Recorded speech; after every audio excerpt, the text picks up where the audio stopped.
তো দেখো বন্ধুরা, এটা হচ্ছে খানচনপুর বাগান যেটা কয়, এটা হচ্ছে সেঙ্কুরি খানচনপুর। এই যেখানে আমরা সবজির বাগান, আমার দাদা বাবা যারা আসলা এখন নাই, আমার বাবা দাদু তারা আসুন। এখানে আমার একজন কাকু আছেন, ওই যে দেখা যার।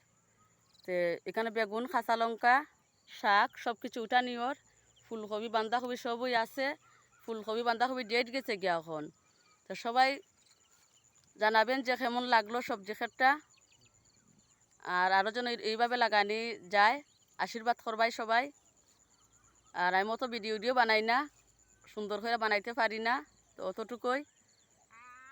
সবাই জানাবেন ভালো লাগছে কি না। না, এই যে আমার কাকুটা কিন্তু খুবই খালা, আর সবজি খেতে লাগে পুরা মানে মিক্সড হয়ে গেছে। কিন্তু আমার কাকুর মনটা খুব বালা, আর কথায় কথায় আমার কাকু খালি আসবা আমি যেটা করি। আর টাটা, বাই বাই।